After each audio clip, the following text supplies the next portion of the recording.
আচ্ছা আপা, আমি তোমাকে সেই কখন বলেছি যে আমার জন্য ফেস প্যাক বানিয়ে আনতে? তুমি জানো না প্রতিদিন এই সময় আমি মুখে ফেস প্যাক লাগাই? তাহলে এখনও কেন সেটা এলো না আমার ঘরে?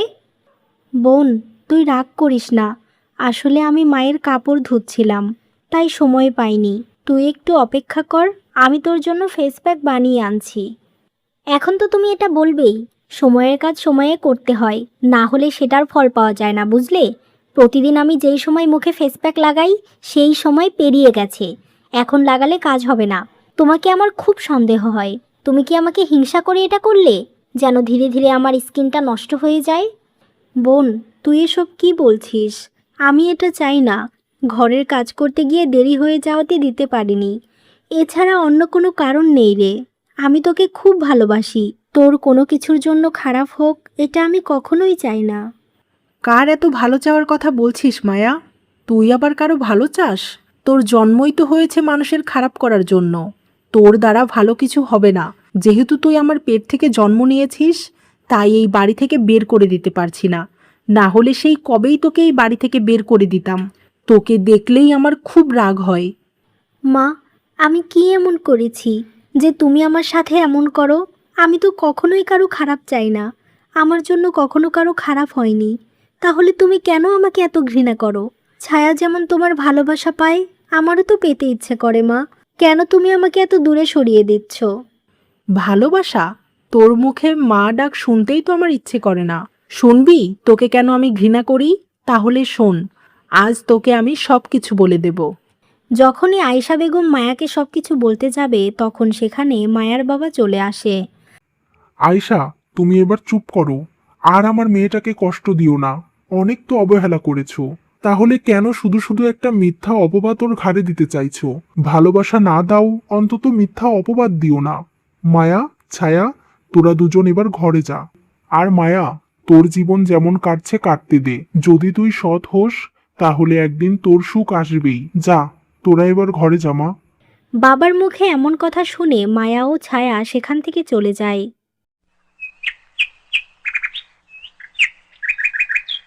মায়া, মায়া, কি রে, কোথায় গেলি তুই?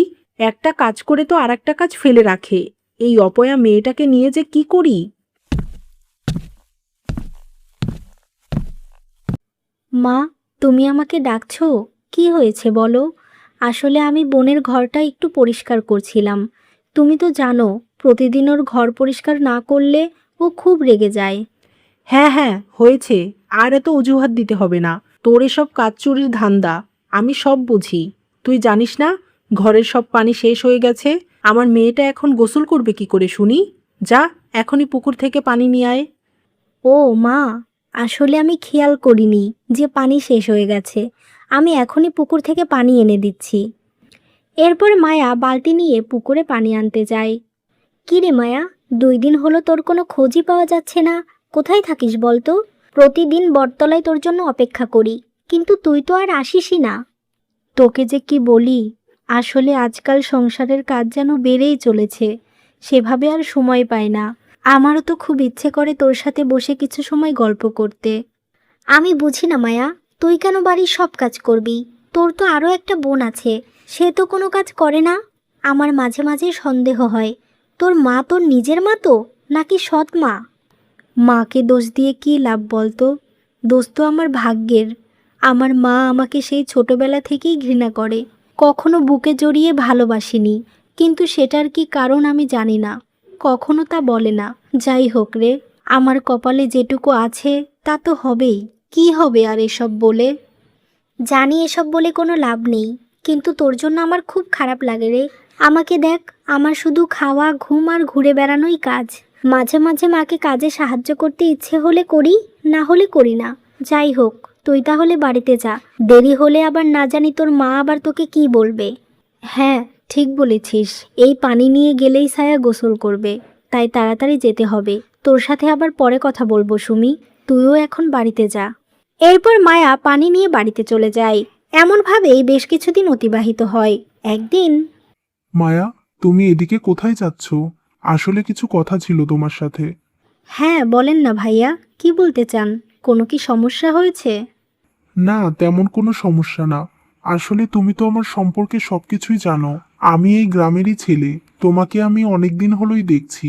বেশ ভদ্র শান্ত একটা মেয়ে তুমি। তোমাকে আমার খুব ভালো লাগে মায়া। আমি তোমাকে আমার জীবন সঙ্গী বানাতে চাই। কি বলছেন আপনি?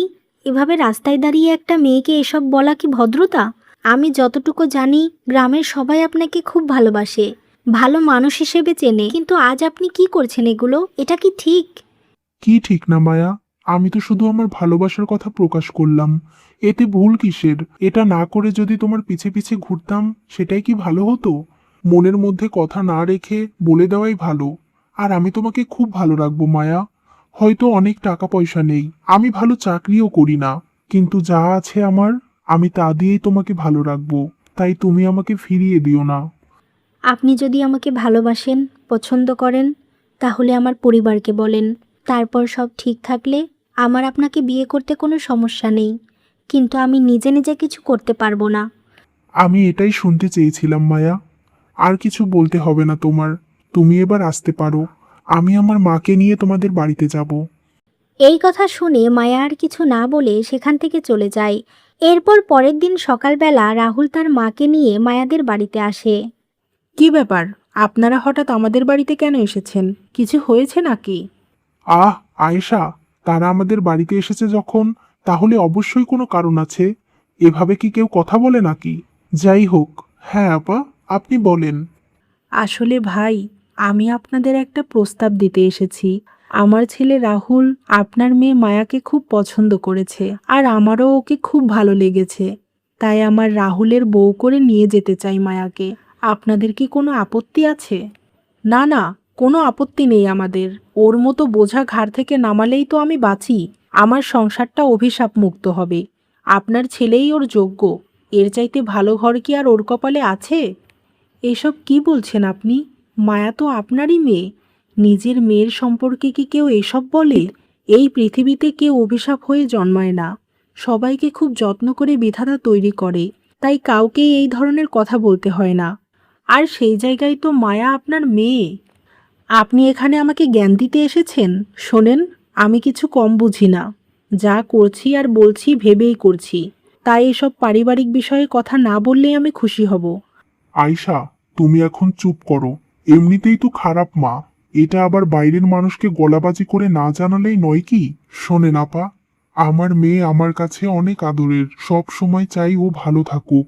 আর রাহুলের সম্পর্কে আমি কিছুটা জানি, তাই আমার কোনো আপত্তি নেই। এখান থেকে বের হলেই হয়তো মায়া সত্যিই খুব ভালো থাকবে। ভাই, চিন্তা করবেন না। আমার বাড়িতে মায়া আমার মেয়ে হয়ে থাকবে। আমি কখনোই ওকে কষ্ট পেতে দেব না। আমরা তো তেমন ধনী না, কিন্তু গরিব হলেও চেষ্টা করি সব সময় ভালো থাকার। এমনভাবে তারা কথা বলতে থাকে এবং রাহুল আর মায়ার বিয়ের দিন ঠিক হয়ে যায়। অন্যদিকে মায়া আড়াল থেকে এই সমস্ত কথা শোনে। জানি না আমি কি অপরাধ করেছি। আমাকে মা এক মুহূর্তের জন্যও কাছে রাখতে চায় না। হয়তো মা আমাকে ভালোই বাসে না, কিন্তু আমি তো তাকে ভালোবাসি। এই বাড়ি ছেড়ে চলে যেতে যে ইচ্ছে করছে না আমার। আমি চলে গেলে বোন, মা, বাবার কে খেয়াল রাখবে? এটা মনে হয় মা ভাবেই না, কারণ আমাকে তাড়ানোর জন্য তো মা একদম মরিয়া হয়ে আছে। আমার কপালে যাওয়া হওয়ার তাই হবে। এত ভেবে আর কি করব আমি?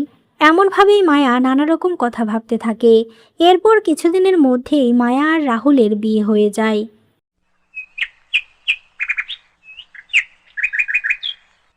মায়া, তুমি কেন সব সময় মন খারাপ করে থাকো বলো তো? আমাকে বিয়ে করে কি তুমি খুশি নও? নাকি আমাদের কোনো আচরণে তুমি কষ্ট পেয়েছো? না গো, সেসব কিছু না। আসলে এতদিন বিয়ে হয়ে গেল, শুধু বাবা ফোন করে কথা বলে, মা কখনোই ফোন করে না। আমার ছোট বোনেরও কি কখনো আমাকে মনে পড়ে না? আমি কি ওদের জন্য কিছুই করিনি? একবার যদি ওদের সাথে কথা বলতাম, কতই না ভালো লাগতো। ও, এই বিষয়? তাই এত ভাবার কি আছে? আমার ফোন থেকে কল করে কথা বলে নাও, তাহলেই তো তোমার মনটা ভালো হয়ে যাবে। না থাক, আমি ফোন করলে ওরা বিরক্ত হবে।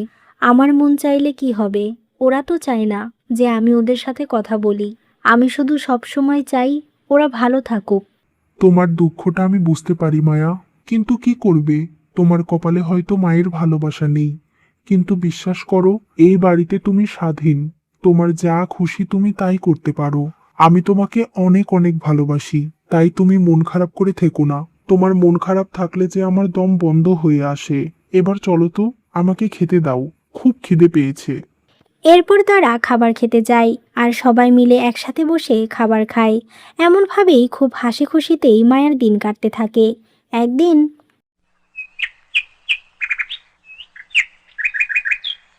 মা, আমি আজকে একটু মায়ের বাড়িতে যাব। আপনার ছেলে নামিয়ে দিয়ে আসবে। 2-1 দিন থেকে চলে আসব। আপনি সব কিছু সামলে নিতে পারবেন তো মা? হ্যাঁ বৌমা, অবশ্যই পারবো, কিন্তু তোমাকে খুব মনে পড়বে। আগে একা থাকতাম, কিছু মনে হতো না, কিন্তু এখন তোমাকে পেয়ে আর একা ভালো লাগে না। কিন্তু সবারই তো মায়ের বাড়িতে যেতে ইচ্ছে করে। এই বয়সে যাবে না তো কখন যাবে? যখন বাচ্চা হয়ে যাবে তখন তো সংসার বড় হলে আর কোথাও যেতে পারবে না। এখনই তো সময়। যাও মা, আর তাড়াতাড়ি ফিরে এসো কেমন? আসলে মা, বাবা কল করেছিল তো, বলল কি যেন একটা দরকার আছে। আর আমাকেও অনেক দিন দেখে না, তাই বারবার যেতে বলেছে। আমি যত তাড়াতাড়ি সম্ভব চলে আসব। এই বলে মায়া তার মায়ের বাড়িতে যায়।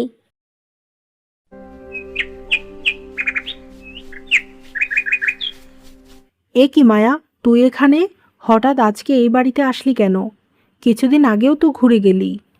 মা, তুমি এভাবে বলছো কেন? আমি কি এ বাড়িতে আসতে পারি না?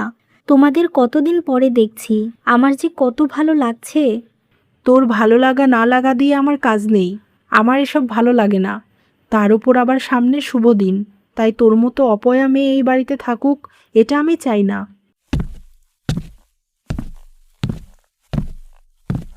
এ কি রে মা, তুই এখন এলি? চল, ভেতরে চল, তোর সাথে অনেক কথা আছে। তোকে কতদিন দেখি না রে মা। তা জামাই কোথায়? সে আসলো না তোর সাথে? এই তো বাবা, এইমাত্র আসলাম। আর তোমার জামাই আসেনি, ও আমাকে এগিয়ে দিয়ে চলে গেছে। তুমি কি ওকে ডেকেছো নাকি? ওর মতো মেয়ে এই সময় এ বাড়িতে থাকলে কি হবে বলো তো? যদি কোনো অঘটন ঘটে তাহলে আমার মেয়ে আর আমার সব স্বপ্ন ভেঙে যাবে। সেটাই কি তুমি চাও? বাবা, মা বারবার কিসের কথা বলছে? আমি তো কিছুই বুঝতে পারছি না। আমি এখানে এসেছি তোমাদের সাথে দেখা করতে, কিন্তু মা তো আমাকে এ বাড়িতে আর দেখতেই চায় না। শোন মায়া, তোর বোনের বিয়ে, আর তুই থাকবি না? এটা কখনো হয় না। আমি ওকে সবকিছু বলার জন্যই ডেকেছি। ও এই বাড়ির মেয়ে, সেটা কি তুমি ভুলে যাচ্ছ? মেয়েটাকে দাঁড়িয়ে রেখে এসব বলছো? তুমি কেমন মা, হ্যাঁ? আমি কেমন মা সেটা ছায়ার কাছ থেকে শোনো। আমি মায়ার মা হতে চাই না। ওর মতো মেয়ে যেন কারণ না হয়। শোন মায়া, আমার মেয়েটার অনেক ধনী ঘরে বিয়ে হচ্ছে। আমি চাই না তোর জন্য এই বিয়েতে বাধা পড়ুক। কারণ তুই এতটাই অশুভ যে তোর ছায়া থাকলেও বিপদ। তুই চলে গেছিস, এতে আমি খুব খুশি। এই বাড়িটা অভিশাপ মুক্ত হয়েছে। আর শোনো আপা, আমিও চাই না তুমি আমার বিয়েতে থাকো। তোমাকে বোন বলে পরিচয় করিয়ে দিতেও আমি চাই না। আমার ধনী শ্বশুরবাড়ি দেখে তুমি হিংসে করবে, কারণ তোমার মতো তো আর ফকিন্নির ঘরে আমার বিয়ে হচ্ছে না। ছায়া, চুপ কর। ও তোর বড় বোন, সেটা ভুলে যাস না। তুই যেমন আমার মেয়ে, মায়াও আমার মেয়ে। ওর এ বাড়িতে অধিকার আছে। ও যখন ইচ্ছে তখন আসতে পারে। না বাবা, আমার কোনো অধিকার চাই না। আমাকে যখন মা বোন ওরা কেউ দেখতে চায় না, তাহলে আমি আর এখানে আসবো না কখনো। বাবা, যদি কখনো তোমার দেখতে ইচ্ছে করে আমাকে, তাহলে তুমি আমার বাড়িতে যেও। আর বোন, আমি তোকে দেখে কখনোই হিংসা করি না, আর কখনো করবও না। তুই ভালো থাক, এটাই আমি চাই। এবার আমি আসি। এই বলে মায়া কাঁদতে কাঁদতে চলে যায়।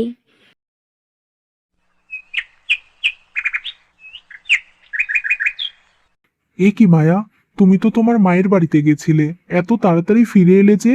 কিছু কি হয়েছে? কিছু হয়নি গো, আসলে আমার ভাগ্যটাই খারাপ। তাই তো নিজের লোকেরা আমার সাথে এরকম করতে পারে। জানি না আমি কি পাপ করেছি, যার জন্য আমাকে তিলে তিলে শাস্তি দিচ্ছে। তোমাকে আজকে আমি একটা কথা বলি, মন দিয়ে শোনো। তুমি আমাদের বাড়িতে আসার পর থেকে সবকিছু শুধু ভালোই হচ্ছে। আজ পর্যন্ত কিছুই খারাপ হয়নি। তাহলে কি করে তোমার মা তোমাকে অভিশাপ বলে? কেন তার নিজের মেয়ের ওপর এত রাগ বলো?